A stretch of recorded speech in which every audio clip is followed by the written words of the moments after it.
Like we have just recently, one of our students bought a property that the person had bought in 2006 for over $100,000, and they sold it to them for $7,000. Welcome to the Real Estate Marathon Podcast, your guide in the race to financial freedom through real estate investing and sound financial practices. This podcast is for anyone interested in learning more about real estate investing, personal finances, and a new take on traditional retirement. Now, here are your hosts, Larry Fierro and Mike Moe. What's going on, everybody? Welcome to the Real Estate Marathon Podcast, your guide on the race to financial freedom through real estate investing and sound financial practices. My name is Mike Moe, one of the hosts of the show, joined today with Larry Fierro. What's up, man? Oh, not much, Mike. Not much. I'm not in my usual podcast studio. I'm actually out of town for a food show for my regular full-time job. So that's definitely one of the perks of working full-time. I get to go out and eat a bunch of food for free. So that's Heck cool. Yeah, you're taking the podcast on the road, dude. Yes, the podcast is on location in Buffalo at a casino. Don't tell anybody. I won a couple bucks. Yes, that's awesome, man. I wish I could be right there on the blackjack tables with you. But yeah. Unfortunately not. That's hardcore. I stick with the slots. Nice. Yeah. Free place. All right, dude. We got a good one. This is a very, very awesome interview that I gotta admit, no fault, no disrespect to Mr. Jack Bosch, who this interview is with.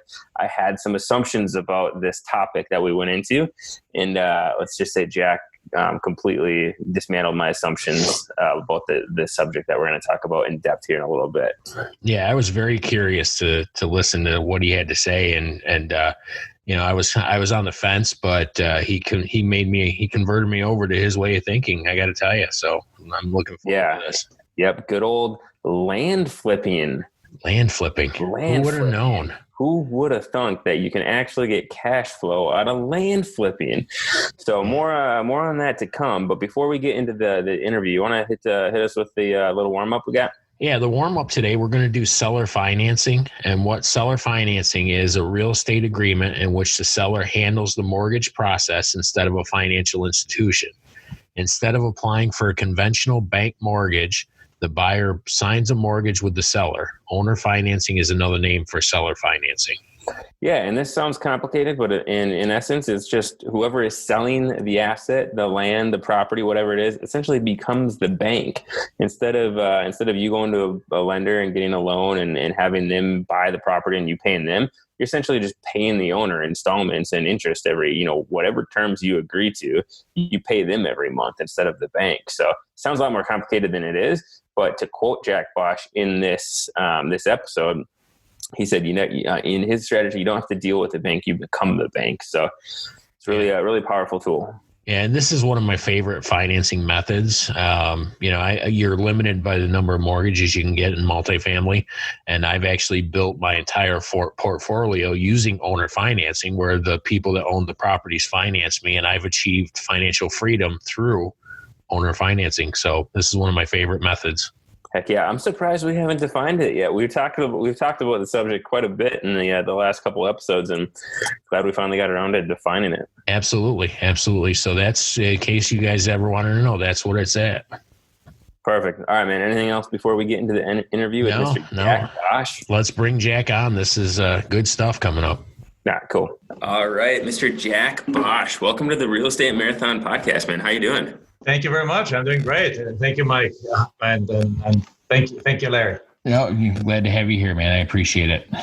Yeah, super excited to get into this one, Jack. Would you mind, before we kind of dive into the details, give the folks a background of who you are and kind of your backstory and what you're doing now? Sure. So we, when I say we, I tend to speak in plural because my wife and I run our business together, have been running this business together for the last 18 years.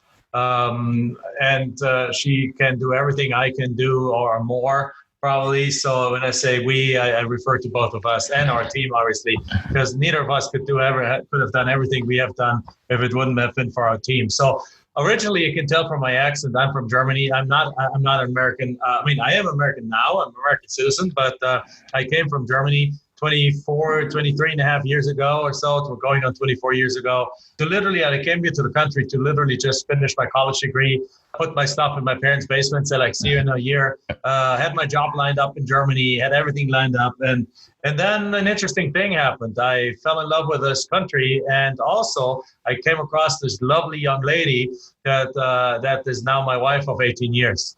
So, 3 weeks into being here, it's like right away, it's like, ooh, who is that? And then that's it, right? It was meant to be. It was meant to be, exactly. On top of it, in this small university in the middle of the cornfields of Illinois. So it's really not just like, it's almost like was truly meant to be. So there we go. She's from Honduras, Central America. So she's an immigrant herself. I'm from Germany. We came here, we decided to stay here. We got jobs. We didn't like our jobs. I worked in a software company as a business analyst, 100% travel, 100% staying in some mediocre hotels on the outskirts of town. So it's not the Ritz in downtown where it's cool and fashionly.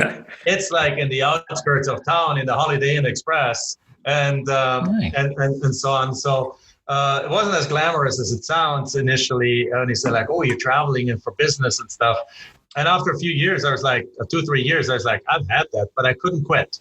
I couldn't quit because I was having the green card process that takes 5.5 years. So over the course, so we figured if this is already happening, we can't already go anywhere. Let's figure out what a plan B that we can make into a plan A when the time comes that we can quit our jobs because we got the green card. And that's what we did. So we figured out this concept of real estate investing through land flipping. So land flipping is the exact same thing as house flipping, just without the hassles that come with houses. So therefore, you can wholesale a piece of land, you can retail a piece of land, you can sell a finance a piece of land, you can split a piece of land, you can assemble pieces of land, you can option a piece of land, you can assign a piece of land, you can double close a piece of land, you can do all the things that you can do with houses, just without the house. So we didn't have to go, and the benefit of that is there's no tenants, no toilets, no termites.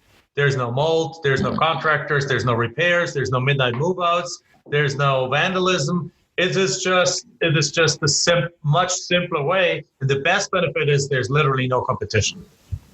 Because nobody does that. Yeah, and I'll be honest with you, I know very little about land flipping, so I was very excited to have you on here, and it was kind of a selfish reason I wanted to hear. Sure, as does 99% of the real estate investment population. They don't know anything about land flipping. Yeah, and I want to know everything about it. So, all right, let's go. You gave us kind of an overview of what it was for someone who hasn't heard of it. What do you think makes land flipping a lucrative investment? All right, so great question. So multiple reasons. Reason number one is that there's more motivated sellers in land flipping in land than there are in houses. Because land in itself, once you own it for a long time, it doesn't cash flow naturally. It just sits there and it causes you a little bit maintenance. Now, if you live in the desert, it doesn't cost maintenance. But if you live in an area where it actually rains and weeds grow and it's in the city, then you actually have to maintain it and so on. But most importantly, it costs property taxes. Now, every property does. But if you have a rental house, the property taxes are covered by the rent. If you have just a piece of land sitting there, it's not covered by the rent. There's no rent. So people that own this property have to shell out property taxes every single year. And they bought these properties for many different reasons. One of them is that they eventually wanted to build a house on there. They wanted to put a cabin out there. They were expecting the city to come close by and the value go up. And perhaps the city decided to grow the other way for the last 20 years. Right? So they are sick and tired of owning a piece of real estate that costs them money every year, that doesn't do anything for them in the moment, and they just don't want it anymore. So there's many more people in that world that decided that they just don't want it anymore than there is in the house flipping side. Also, there's many more free and clear properties out there. So you can't literally, if you have a big mortgage on a piece of land, you can't just give it away for pennies on the dollar. But if you own it free and clear and you paid it off 20 years ago and it's just been sitting there and bugging you, then you're just like, you know what? You develop that garage sale mentality. They're like, the bicycle costs $300, $30, take it. I want it out of the garage. Right? And with a couple of zeros behind it, it's exactly the same thing. Like we have just recently, one of our students bought a property that the person had bought in 2006 for over $100,000, and they sold it to them for $7,000. Wow. They're just like done. I'm reaching an age. I'm reaching a thing. I don't want to do it. Or they bought it because they wanted to move there, built their retirement home, but now the kids have grandkids, and they're like, I don't want to be away from those little ones, and I have this thing away, and there's so many different reasons. But bottom line is they're more motivated than house flippers, which means they're giving us a bigger discount, right? And with a bigger discount comes the ability to get into the business with less money. So our first deal, we literally bought for $400, and we sold it to the neighbor for $4,000. Now that wasn't a fortune, but it was 10 times our money. Right? I'll take those returns. Absolutely. Yeah, 1,000% return. So the other thing was when we went to, and that guy, the guy that sold it to us, was exactly that. He had just gotten through divorce. He kind of hated life a little bit. He wanted to get away. He moved out of Arizona, where we live, where we happened to start, because back then we thought we had to go see properties, which is no longer the case. We haven't seen a property for 12 years anymore, or 13 years. So he just wanted to get Russian mentality. He just wanted to get rid of everything that reminded him of his old life and just start freshly in Colorado, brand new. So we offered him $400 for the property, and he says, like, take it. Yeah, he probably would accept the $200, but he took it. We went up there, we put a sign on there, and the neighbor comes across, and the next door neighbor buys it for $4,000. We bought properties for $1,800 and sold them for $86,000. And in the process of closing it, the property got reassessed from $10,000 to $60,000, and the tax bill got sent to the old owner still.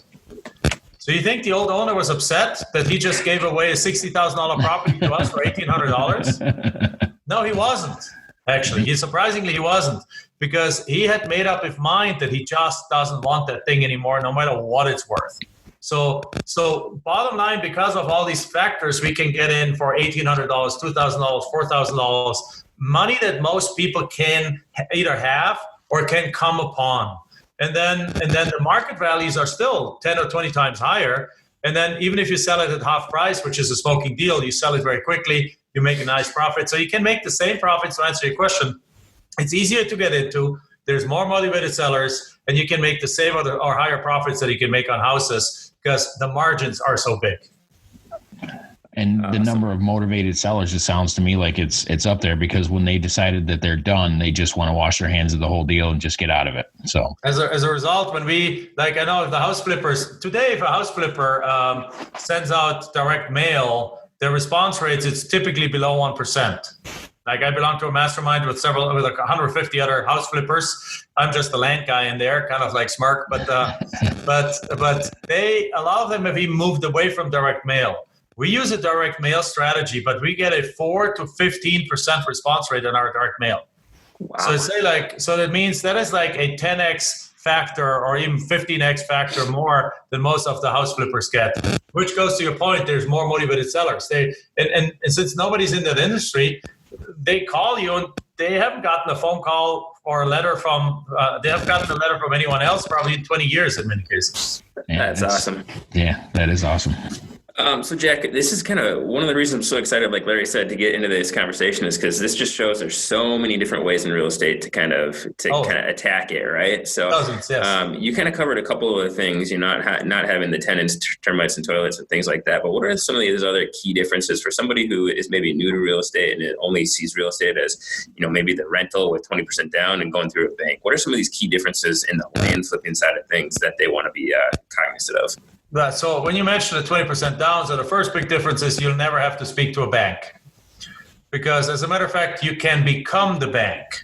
So, and this is an extra really good feature. So because if you buy a lot of our deals, we do our deals in two ways. We either do wholesale, our favorite deals are done, like 90% are done one of these two ways. Way number one is wholesaling properties. So we buy them at 10 cents on the dollar, we sell them at 40 or 50 cents on the dollar, leave a huge amount of margin in for the next guy, but that's why they sell very quickly. The second way we sell them, and you can do that with houses too, and it's the exact same way. There's actually no difference there.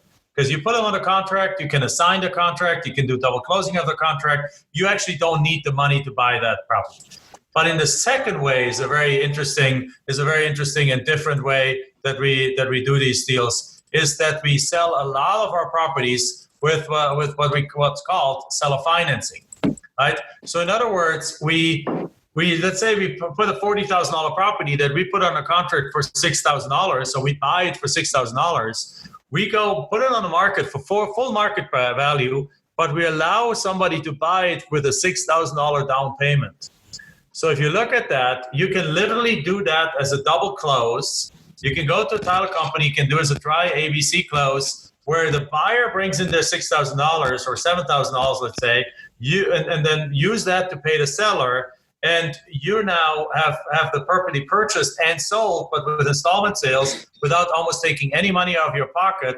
And now the guys start making $500 a month payments for the next 12 years. And that $500 is cash flow, just like it's in a rental property, but it's cash flow without any repairs, without any midnight move-outs, without any really hassles in there, without having to pay property taxes you collected in addition. So it's pure absolute profit that comes in every single time, every single month for the next 12 years. So that's a big distinction that you can do that. You can do seller financing with houses too, but typically you buy a house for $100,000 that's worth $150,000, you sell it for $150,000 with a $20,000 down payment, but somehow you still got to bridge that $80,000 gap here.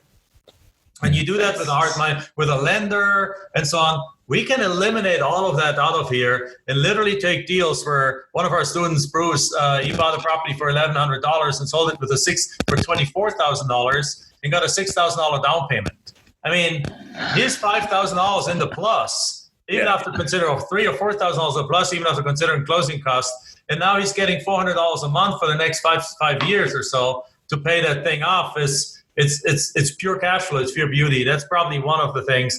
And then the other big distinguishing factor is that because it's land, neither do you have to go look at it, nor have to you. So you don't have to go look at it, and you don't actually have to ever arrange for anyone else to see it, because when you market it, you give them the GPS coordinates of the property, and they put it in their phone, and they just drive up to it. And then you don't have to arrange for the door to be opened, right? You don't have to arrange for the electricity to be on. You don't have to arrange for any of that, because they can just show themselves around, which means that you can literally do this virtually from anywhere in the world. And we have students in South America and in Germany and in China that do this in the United States from over there. They haven't ever even been to the United States, some of them. Nice. I gotta say, you essentially defeated like one of the biggest gripes that I hear about land is that you can't make it cash flow, right? It's just something that you got to speculate on and hope that it's worth more in the future. But you kind of take that and you found a way to generate cash flow out of it, which is phenomenal.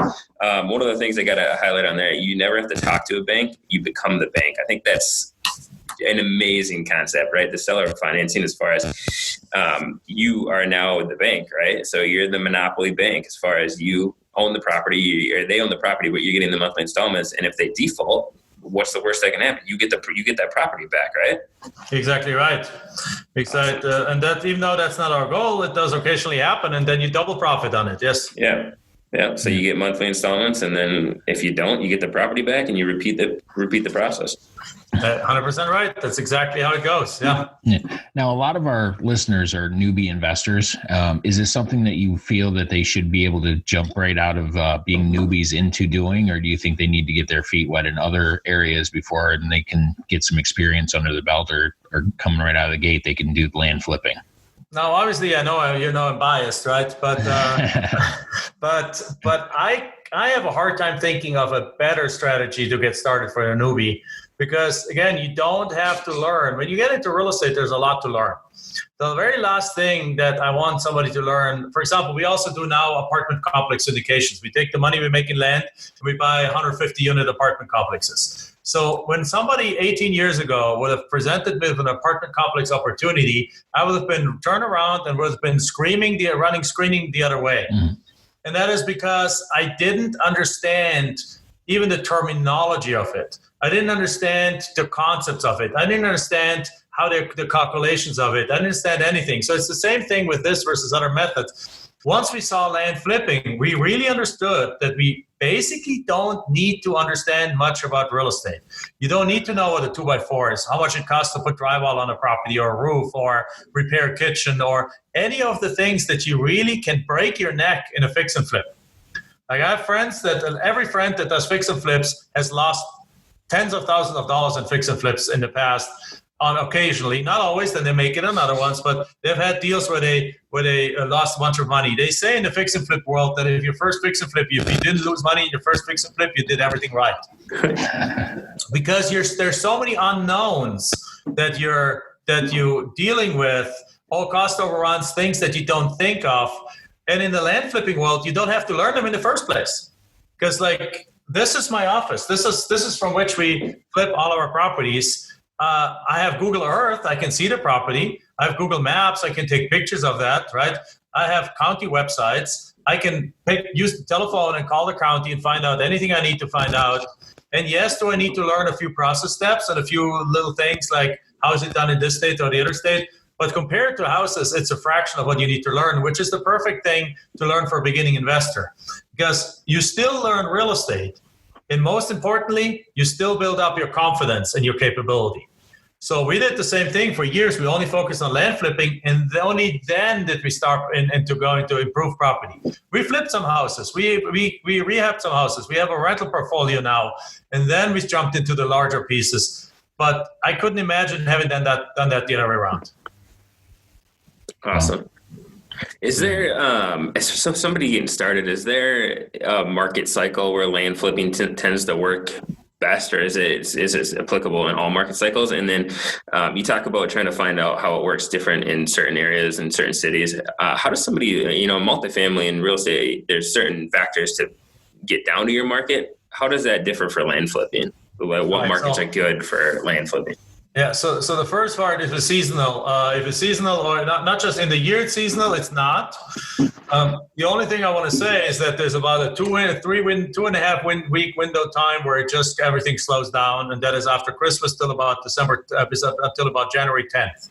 Because everyone is busy with family and hungover and getting sick and stuff like that there. But then literally after that, it starts taking off like a rocket ship again. And it's really, really seasonal. Now, sorry, I meant like a market cycle. So yes, where we are expanding then further to a market cycle, this works in all market cycles. When the market, we have done this since 2002. So we have around the run-up 2007, it obviously worked like gangbusters. But then when the markets went down, it continued working. What happens when the market goes down is that you just got to change your offers. So we did cancel a bunch of offers that we made in 2007 when we saw the market shifting. We canceled a bunch of offers because we were offering a high price. Well, we're offering perhaps like on the upper end of our spectrum, because we're expecting the sale price. But if the sale price goes down, your offer price needs to go down. So we immediately adjusted, readjusted, renegotiated, and continued doing deal all the way to the downturn, all the way into the bottom, and all the way up. What happens in this downturn is that you just need to buy cheaper and you sell cheaper. So your margins are smaller. So instead of making $30,000 deal, you might only make $15,000. But you can still do that. Instead of making 15, you made 8 or 10. So, but you still make money. And that is in the drastic downturn that we saw, that nobody expects such a drastic downturn to be repeated anytime soon, right? So we are, so that's not gonna, so that's, the answer is no, it works in every market cycle. And right now though, we're in a market cycle that it works even better than it worked in 2006. And we're not seeing crazy overvaluation. It's just a market with low unemployment, high confidence. People are just buying like crazy and buying these properties like crazy. And the sellers will always sell for cheap because life and circumstances always change in their lives. Now, the second part of the question was, forgot that part. How does a newbie determine what market to go into? Are there similar factors to, multifamily where, the job growth and economic, diversity and things like that? How do they decide which market? What we like to do, so we like to focus on 3 kinds of properties, and mainly of those 2. 3 kinds of, first is we like to be in the path of growth, right on the outside of bigger cities. So to your question, the easiest way to find them is just Google the 100 fastest growing cities in the United States. And not necessarily all go to number 1, but go to like number 9 and 12 and 17 and 34. They're still fast growing. And so we like to be around some bigger cities where there's enough buyers and where there's enough people moving into. And then if they already know they're growing, then you go around them where properties are cheap enough, but where's the path where the growth is going towards. That's easy to find out with a simple Google search. The second kind of property we like to be in is in larger properties in rural areas. So the way we go about that is we use the same search. We look at the fastest growing areas or cities, and then we look at the bigger market. Let's say Atlanta, Georgia. We're big in Atlanta, Georgia, and we look around an hour to 2 hours, 1 to 3 hours driving distance from Atlanta, Georgia. What's around there that's nice, with its big acreage, but that's still attractive? And what do we find? The Smoky Mountains, for example. They're an hour away. There's lakes, there's hiking, there's potentially skiing, I don't know. There's large acreage. It's not all natural, it's not all state land. There's actually private lands. You can buy some stuff there. You can go over to North Carolina or to the Carolinas. It's still a few hours driving only. And there's great areas there. Plus there's other cities close by. So it is great attractive for the people that want to go and just have a place on their own where they can go take their RV out there, their ATV, their dirt bikes, their bow and arrow, their guns, and just have some fun out there. And so there's a high demand for these properties, yet you can buy them for pennies on the dollar. So with that said, we don't do like cap rates and we don't do like employment and things like that too much. We look at it more like where are people going to already, and then either be in the outskirts of that or we go into the larger areas that are still within driving distance of those areas. Nice.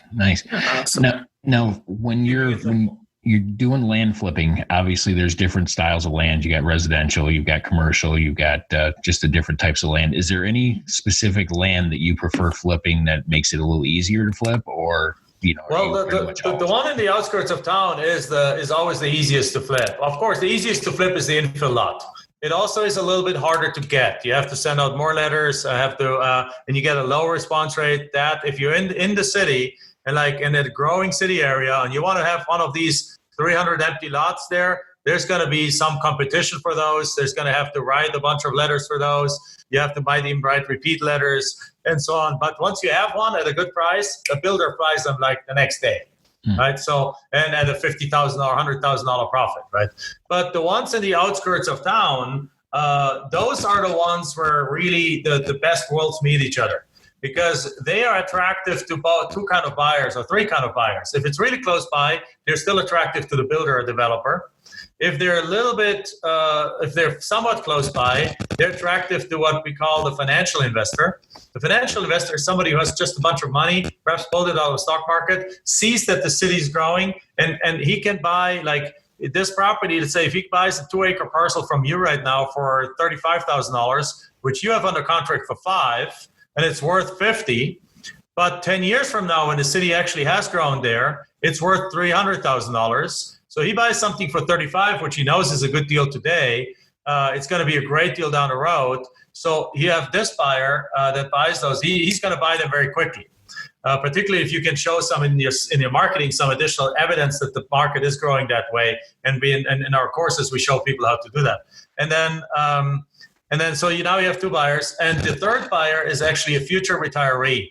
It's somebody that's kind of like realizes that, crap, if I retire in the next 10 years, I won't have enough money to live a dignified retirement. So they're buying our properties, often with seller financing, about 5, 10, 15 miles outside of the town, outside of our town ends, pay them off over the next 10 years. And then when they're ready to go retirement, they buy themselves a mobile home or build a small semi-manufactured home on there. And then they pay that thing off or have enough money to pay it off. And now they live on a free and clear house in a free and clear property and can live on Social Security and the rest of their savings and have a dignified retirement.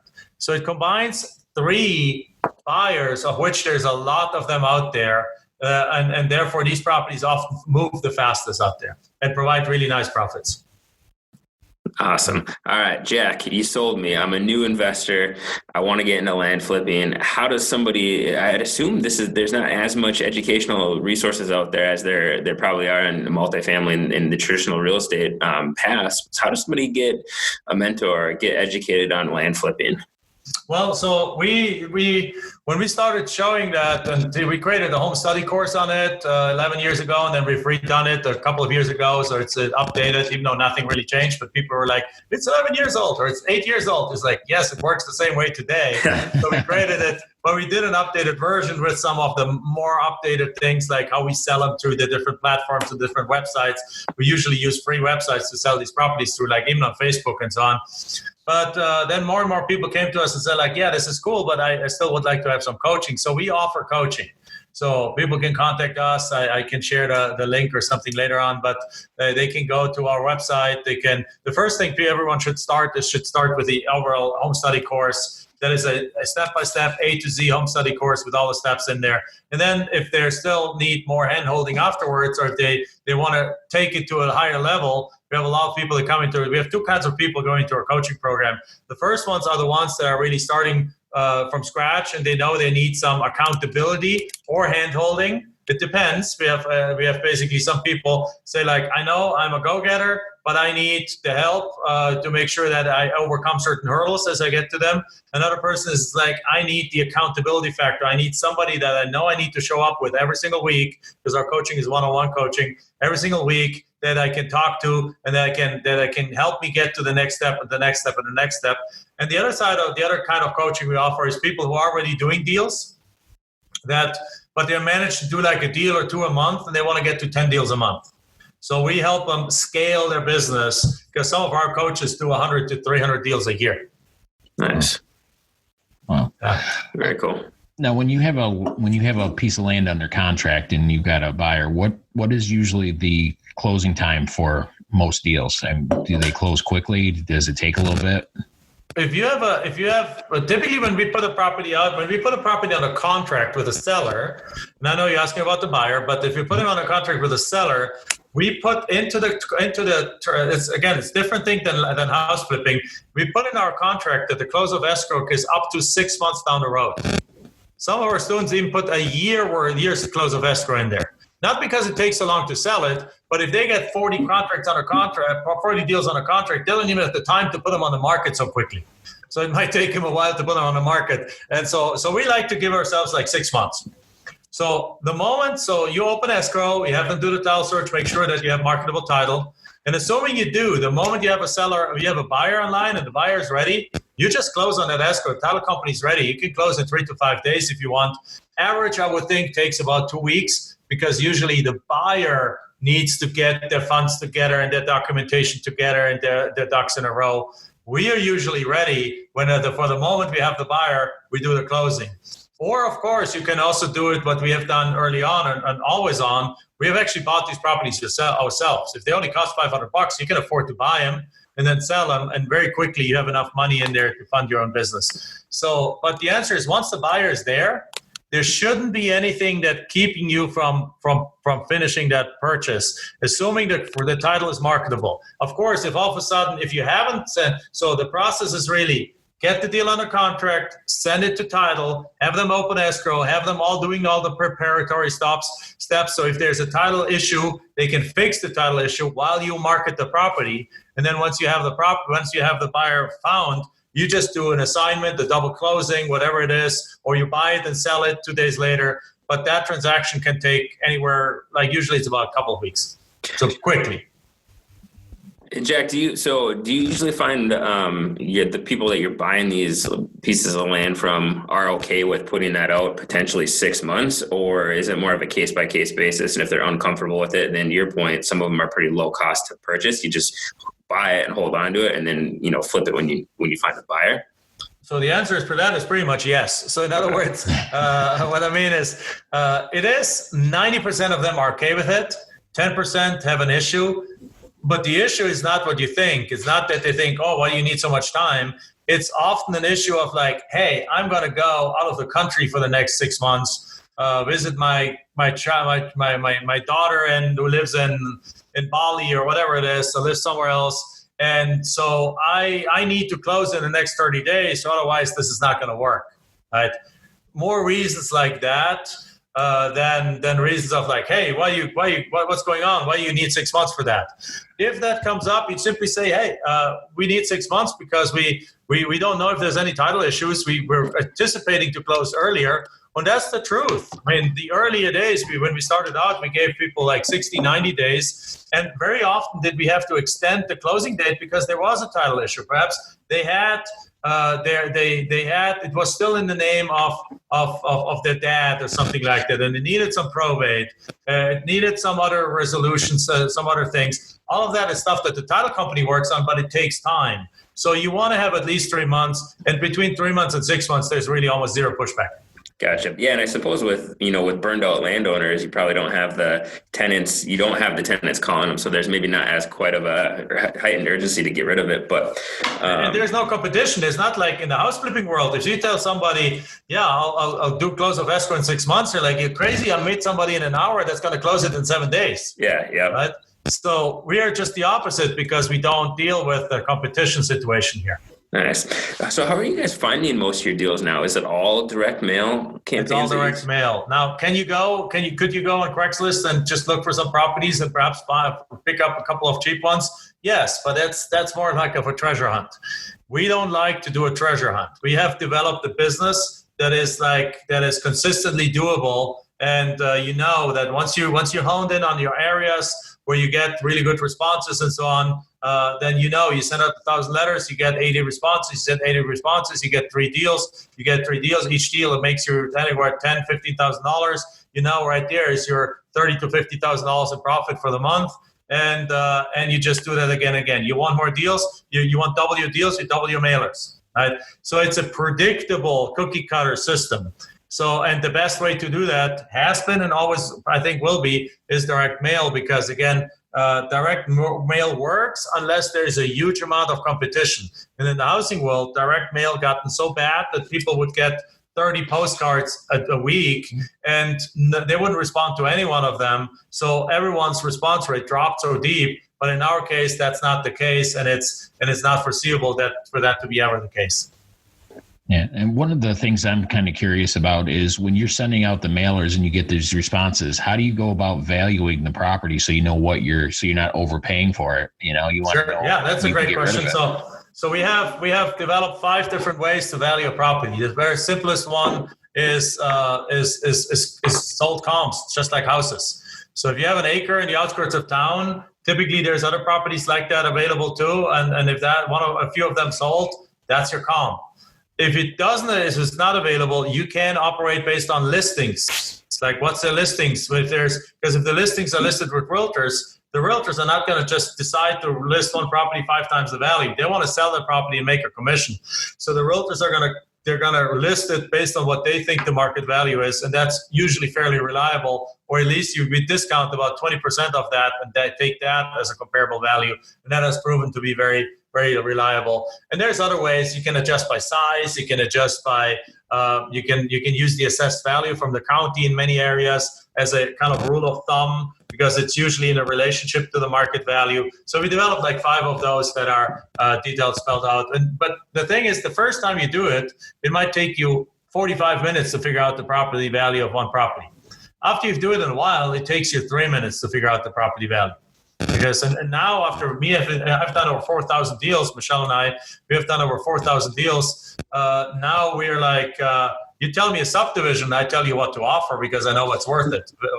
Because we've done so many deals in so many areas where I know exactly what properties are worth it because we know these places inside out, at least virtually. Yeah, I think it took me about 45 days to figure out the value of my first multifamily property. So if I knew we can do this in 45 minutes, that's a good start. And I don't doubt it. And I bought multifamily properties where 3 months after buying, I was still looked at and double checked the numbers and made sure that I wasn't wrong, right? Yeah. And I wasn't, but yeah, it's a completely different ballgame. Yeah. All right, Jack, last question before we move on to the next subject. What type of improvements do you have to do this land? I think sometimes people think of buying land and they think of, well, I got to develop it and put in these roads and deal with the city. Like, do you have to do any improvements to these lands, or is it just a straight up flip? It's a straight up flip. We don't do anything to this piece of land. We've never put a shovel into the piece of land. We never graded a road to their land. Absolutely nothing. I mean, untrue. One time we bought a property that had just done a percolation test, so they dug big holes into it. So we got and they left the holes in place afterwards. So we got a guy for $100 with a backhoe to fill up those holes. That's the only thing in over 4,000 deals we've done to a property. The only other thing we've done, we've taken properties and split them. And when you split them, depending on which state you're doing them, you might have to do a surveyor out there and things like that. Or in other areas, you don't. So, but we've done those a few times. But other than that, absolutely nothing. As a matter of fact, it's one of our mantras that said, like, do not touch the property. We're not developers. This is not the $10 million piece of land where they put the new ballpark on. This is land in 3 areas, infill lots, in the outskirts of town or big rural areas. It is what it is. If you're buying them at a steep discount, the way we might, and we're passing the deal on, even if they're this deal on to another person at a discount, or we sell a financing with a convenient monthly payment and a down payment. Even if the property is landlocked, we go sell it to somebody else. We figure out what is it worth if it's not landlocked, because around it there's going to be some properties that are not landlocked, and then we basically market them and say, like, here, if you buy this property and you get the road to it, you are unlocking the extra $70,000 in value for it.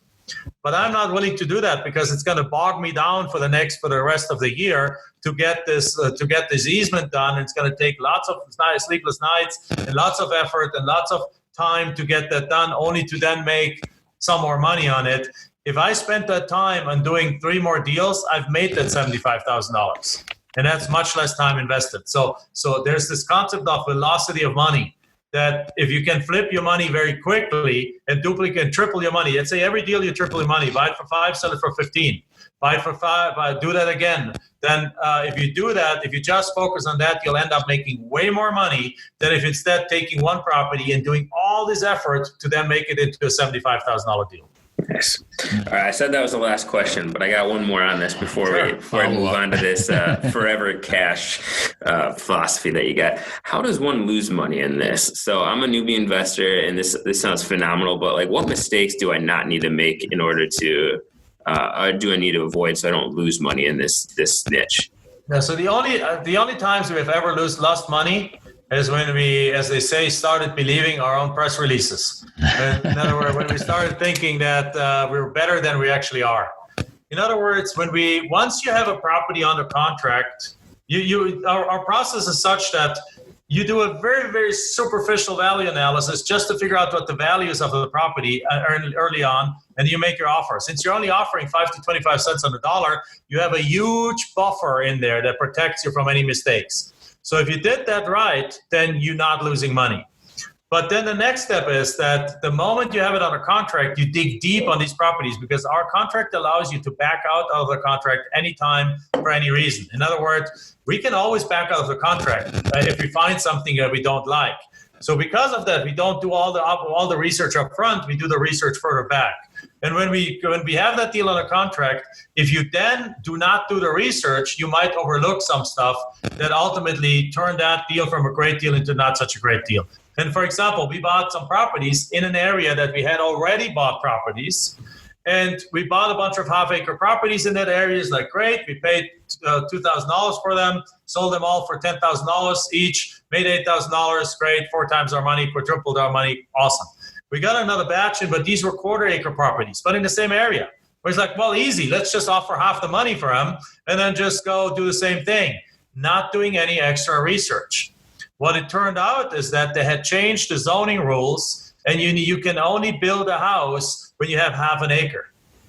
So even though they were only like half a mile away from the first batch of properties in the same general subdivisions, the other ones were half an acre, so they were valuable. The quarter acre ones were worth very little. So we ended up, even though we didn't pay for $1,000 for them. I think we paid $2,000 for those. We ended up selling 8 of them for $1,000 a piece, so we lost $1,000 a piece. Still, in the great scope of 4,000 deals, it is not a big deal. Yeah. But it could have easily been avoided if we just follow our proven steps. That is obviously in our training program. Yeah, that's actually that's a great win ratio. Oh yeah, it's a huge win ratio. That's just like it could have been 100% win ratio if we would have not been stupid and thought like, yeah, no, we know this stuff. We don't have to do this. So we know the area. No, 99.9 still good. Every time you have a property under contract, you do the proper research because you just don't know. Yep. Now the next, Mike kind of alluded to it. What I want to jump to now is your forever cash financial philosophy. Very intriguing. I love the concept of forever cash. Could you tell us a little bit about what that is? Yeah, absolutely. So again, ultimately, we are cash flow investors. So I said that earlier. I think we got into land, even though land doesn't cash flow initially, we made it cash flow because our focus is on cash flow. But then we also realized, being about 6-7 years into this business, that the first bunch of notes that we had built up and cash flow that we got was starting to stop coming in because these notes were starting to get paid off. So we realized if we do a cash flip, we get paid once. And yes, we can do so many cash flips that we have millions and millions of dollars in the bank, and then we can probably outlive those millions of dollars. But the better way is cash flow. And that's when we started doing cash flow. And we call those one-time flips, we call this one-time cash. The second kind of the seller financing deals, we realized this is beautiful cash flow. And it's a tremendous, incredible stability that it brings to your life for the time that these notes last. But eventually they will end, or you have to redo them every 5 to 10 years. Because most notes only take 5 to 10 years at the price points that we sell these properties. So then we realized, okay, this is really amazing stuff, but it's what we call temporary cash. So the ultimate thing, if you really want to have what we call generational wealth, if you really want to have wealth that goes beyond your lifetime, your children's lifetime, and your children's children's lifetime, then really you want to have what's called forever cash. And forever cash, the best way that I can think of is still improved property. So ultimately, we are going for improved property, but now we're looking at we're making our money with one-time cash deals and land flipping, and we're making cash flow in temporary cash flipping, which allowed us to quit our jobs and go full-time and quintuple, 10x our business and our income. But then ultimately, the access, the holy grail, the ultimate goal is to provide a cash flow stream that nobody can take away from you forever, and that will last for as long as you want it to last, and as long as your heirs will want it to last. And that's basically what we are creating, and that's where multifamily comes in. That's where our portfolio of rental properties come in. That's where multifamily comes in. Because even if we might sell a property and then might reinvest it, we're always going to reinvest it into the other thing. But ultimately, money that you earn is supposed to be reinvested in yourself and in other things that it produces, and in cash flow assets that it produces more cash flow for you. And if you keep that in mind, and the funny thing is, all the aristocrats in Germany or in Europe, they teach it their kids for centuries. Like in my hometown next door, there's a little town in Germany where the Baron of Bodman is his name. The Baron of Bodman has a little castle. It's more like a huge villa. It doesn't have like turrets on it, but it's a beautiful little castle with a beautiful garden around it, right in the middle of town. He owns about 70% of real estate in that town. He owns 80% of the farmland around it, and it's being produced. The farmland produces more cash flow for him, and the houses produce more cash flow for him, and he just manages his stuff. And then he gets old and he passes on to his firstborn, and then he teaches them how to do that. And then he retires and he passes away, and the generation passes, and it goes on and on and on. And it has been going on for centuries, but those guys, they only mingle amongst themselves. I played in the band when I was little, when I was younger. I played the clarinet, and the guy next to me was an aristocrat, and he constantly told me how he was going to aristocratic balls, an aristocratic networking meeting, aristocratic things, and so on and so forth. So they teach that to themselves, but nobody teaches to the general public. We are being taught to make the money and buy the big screen TV, make the money and buy the new car, and replace the car every 2 years, and things like that. We're being taught to be consumers and burn off all the money we make. But the wealthy, you learn that you make the money in order to invest the money, and then you reinvest the money, and then ultimately, when you have enough from that, then that's when you can quit your job and the money pays for the lifestyle for the rest of your life. Yeah, it's such an important concept, man, especially when we're like you said, we're ingrained with this transactional concept where trade something for, our time for money or whatever, what have you. But, having this cash flow mentality of having this consistent stream of income come in is obviously something that we need the masses to know. And it's great that you're helping people get there with that forever cash philosophy. Wonderful. Great. I'm glad it's helpful. So let's, Larry, anything else before we wrap this thing up, man? I'm just, if I had about 25 minutes to a half hour, I could process everything, but I'm just, there's a lot of information, and it was definitely worth listening to. So I do appreciate that. But no, I at this point, I've got 150 different questions, and I'm sure that our listeners will have them too. So I'd like to, have you back eventually so I can process. Sure. Anytime, guys. Yeah, Jack, this is awesome, man. You take a very niche part of real estate, which I think a lot of people had some, well, maybe I'm speaking for myself. I had some assumptions about being, non-cash flowing, things like that. And you kind of squashed them all, man. So very compelling. Which is exactly the reason why. So we have so few people are in land flipping, because they all have that misconception in their mind, and it's being propagated even by the gurus out there. There's like, don't invest in land. And I was like sitting there chuckling, because it's like, yeah, do that, because it leaves more market up for us. Yeah, stay out of that market. But the reality is, those misconceptions are true for the big $20 million property that are going to put the ballpark on there. That's going to take 5 years to develop, extremely expensive, extremely risky, and so on. But it's not true for the $20, $30, $50, $100,000 properties that in the outskirts of town that you can just flip and make cash flow, where your buyer is such as somebody who has that dream of having their own piece of land somewhere out there that they can do something with. Yeah. So I'm glad I was able to turn one mind one at a time, right? One at a time. Yeah. No, hopefully you have many more converted after this thing airs. So can you give the folks a little bit more info on where they can reach out to you, where they can find out more about you and your process and your programs? Sure, absolutely. So the easiest way to find out more is to go to www.landprofitfund. Fun like having fun, F-U-N. landprofitfund.com. You can watch a webinar. You can watch some free videos and things like that. Then we also have a Facebook group that's called the Land Profit Generator Real Estate Group, Land Profit Generator Real Estate Group on Facebook. It's a free group where a lot of our successful students are hanging out, helping each other. And where literally deals are being posted almost every day, new deals, brand new deals, like first-time deals, where somebody says like, I just started 2 months ago, I got my first deal. And things like that just happens all the time. And then obviously I also have my own podcast called the Forever Cash Life Real Estate Podcast, because at the end of the day, all of that is designed to create a life that brings in cash forever and brings in the lifestyle and whatever that means for you, the life that you envision to live. Awesome.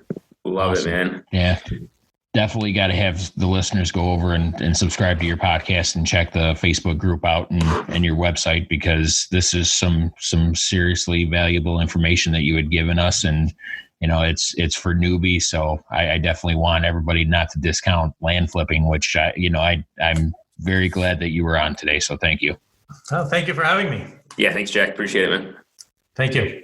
All right, ladies and gentlemen, boys and girls, people of the real estate investing community, that was Mr. Jack Bosch on land flipping. And Larry, what the heck, man? That was awesome. I'm telling you, Mike, the guy came in, he busted out a bunch of knowledge on us, and I'm still sitting here in awe because, who would have thought that empty lots, just pieces of land, could cash flow? I mean, that just goes against everything that you learn in a normal real estate transaction. And he came in and just turned my entire world upside down with it. Yeah, he's like those guys from Mythbusters, man. He just busted myth after myth on land flipping, and dude, he did. People got to look into it if they haven't yet. And we're going to go into the call to action. And the call to action, Mr. Fierro, is going to be what? Well, I want people to look at different methods of real estate transactions. What you and I had talked earlier, and you had come up with the fact that you shouldn't prejudge any method of real estate transaction. How did I come up with that, Larry? Well, actually, Jack came up with it because I think you and I both kind of prejudged it a little bit to different degrees. And he came in and just went, oh, hold on, guys. back up. I prejudged the crap out of that last episode. I went into it thinking, well, land flipping, this is all transactional. There's no way to get cash flow out of it. And Jack put that to bed. So the challenge, guys, if you've written off an investment strategy, a niche, and you're still looking for that plan of attack for your real estate investing, go back and truly vet some of these strategies that you may have written off because of things that you've heard but haven't validated. And I think what Jack shows is that there's tons of different ways to skin a cat and make money in real estate, and you shouldn't go off of just hearsay and secondhand knowledge. You should really investigate these strategies and see if there's ways to make it work, because proof's in the pudding, man. There's ways to cash flow on land flipping. It really is. And you don't want to limit yourself. You don't want to think outside the box. You want to keep an open mind, and any opportunity that you get to make money, just don't discount it. Yeah. Cool. Anything else for the listeners before we get on out of here? We'll get you back to the tables. No, I'm going to head back down and see if I can win enough to pay for this trip. Yeah, there we go. All right. Thank you guys for tuning in to another episode of the Real Estate Marathon Podcast. See you next time. Take care. Thanks for listening to the Real Estate Marathon Podcast. If you found value in any of the content from this show, consider supporting us in the following ways. Subscribe to the Real Estate Marathon Podcast. Leave a rating and review. Continue the conversation with like-minded individuals on social media by heading over to the Real Estate Marathon Podcast Facebook group, or follow us on Instagram and Twitter at Real Estate Marathon Podcast.